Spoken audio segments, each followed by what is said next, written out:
लहान मुलांना समजून घेणं खरंच खूपच कठीण आहे. आज मी ठरवलं की सगळं स्वयंपाक भाजी वगैरे आवरून घेऊयात आणि शेवटला चपाती करूयात गरम गरम. आणि नेमकी आज सावीला भूक लागलेली होती आणि तिला चपातीच खायची होती. चपाती भाजी खायला दे म्हणून चाललेलं तिचं. मग काय माझी इतकी धावपळ झाली, मी पहिलं भाजी वगैरे बाजूला ठेवून पहिली चपाती करायला घेतली आणि चपाती करून तिला पहिली खायला दिली. कारण तिला जेव्हा भूक लागलेली असते तेव्हा जर दिलं तर ती छान पोट भरून खाते आणि जर नाही त्या वेळेत तिला भेटलं तर मी त्याच्याऐवजी ती काहीतरी वेगळं खाऊन पोट भरून देते. म्हणून मग पहिली चपाती करून दिली तिला आणि मग आम्ही दुपारी जेवायला बसलो. गरमी इतकी वाढले आणि त्याच्यातून लाईट तर सारखी जाते येते. मग ती जाते आणि येते कशाला तेच कळत नाही.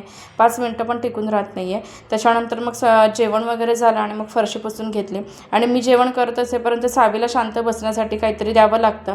मग ती माझ्याकडून चपातीचं कणिक घेऊन जाते, पण हे असं बाहेर काहीतरी फरशीवर खेळत बसल्यामुळं ते सुकून जातं सगळं उन्हामुळे आणि मग नंतर काढताना खूप त्रास होऊन जातो. आणि हे सगळं झाल्यानंतर मग मी कपडे सुकत घालायला घेतले आणि पावसाचं वातावरण त्याचा तर काही अंदाजच बांधता येत नाही आहे. तो कधी येतो आहे कधी जातो आहे तेच कळत नाही. मग कपडे सारखेच घालायचे काढायचे असं चाललेलं आहे. मग ते कपड्यांचं काम वगैरे करून घेतलं आणि हे झाडं तर सारखेच सुकत चाललेत. रोज पाणी घालते पण ते उन्हामुळेच सारखे सुकलेले आहेत. आणि बेलपत्र फक्त छान झालं कारण आम्ही त्याची जास्त काळजी घेतो. रात्री झोपायच्या आधी आहेत ना त्याच्यावरती असं बॉक्स किंवा असं हे पत्रा जो आहे तो आम्ही ठेवून देतो, म्हणजे त्याला असं ऊन कमी लागतं. कारण सुरुवातीला 2-3 तास त्याला खूप ऊन लागतं आणि मग त्याची पानं पूर्ण सुकून जातात. आणि मग काय मार्केटला जायचं होतं, भाजी घ्यायची होती. सावीची तयारी आमच्या आधीच असते, बाहेर जाऊनच थांबते. मग ते आम्ही तिकडे गेल्यानंतर तिला आईस्क्रीम खायचा होता.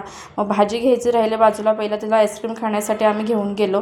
आणि आजकाल तिला विचारण्याची गरजच लागत नाही की तुला काय खायचं आहे, कुठला फ्लेवर खायचा आहे. ती गेल्या गेल्याच सांगून देते की मला आज मँगो फ्लेवर खायचं आहे किंवा चॉकलेट फ्लेवर खायचं आहे. तर तिला आज मँगो फ्लेवर खायचं होतं, तर मग आईस्क्रीम खात खात तिचं चाललेलं होतं की मम्मा मला बर्गर वगैरे पण खायचं आहे.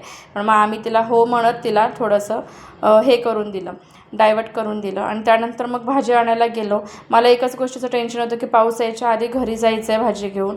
भाजीपाला फटाफट घेतला. भाजीपाला तर इतका महाग झाला आहे तर कुठली भाजी घ्यायची कुठली नाही तेच कळत नाही. मग आम्ही आंबे घेतले आणि मग घरी आलो आणि असा होता आजचा दिवस. बाय.